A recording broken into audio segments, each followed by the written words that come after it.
Security of supply and resilience are essential for us. They're the platform we can build our operations on, and they of course fully support our first priority, which is customer electrification and supporting customer competitiveness. In today's world, it is good business management to focus on that as one of our priorities.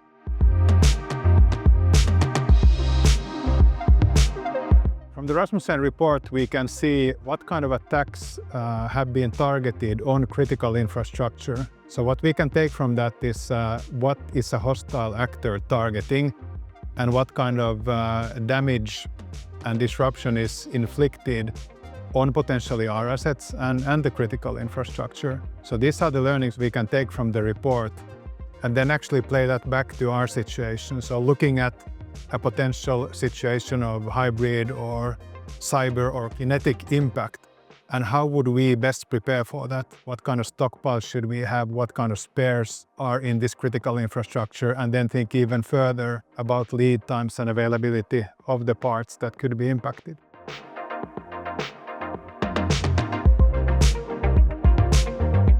I would focus on 3 points. The first being situational awareness. So understanding what is the geopolitical picture, what is the threat picture you are facing. Then have good authority contacts with the relevant authorities. So have a two-way communication continuously, understand how this picture is developing. And then the third point is exercise. You become a master by practicing and exercising. This is what I recommend to companies and utilities to do, to assess their situation, get good understanding, and then practice potential scenarios.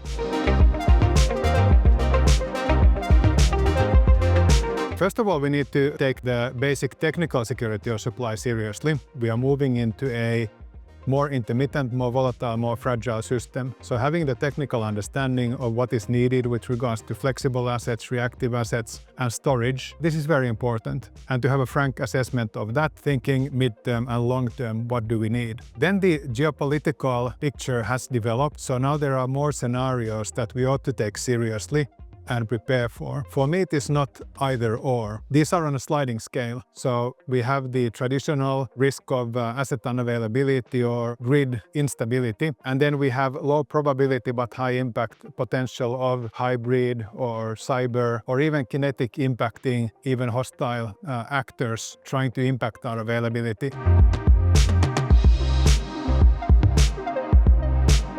The awareness is increasing. As Eurelectric, we have put this issue on the agenda. So in every meeting we are having with decision makers, politicians, regulators, we take up the issue. It's not an easy thing to talk about, and we need to improve step by step. One thing I can offer is the Nordic model of comprehensive defense that stretches throughout the country and the whole population. So everybody, citizens, companies, voluntary organizations, authorities, institutions are engaged in that. So when everybody chips in a little bit, we get big impact. So we cannot rely on one party taking the whole responsibility. To make that point, we bring it up in all of the interactions we have from Eurelectric with our customers and with the decision makers.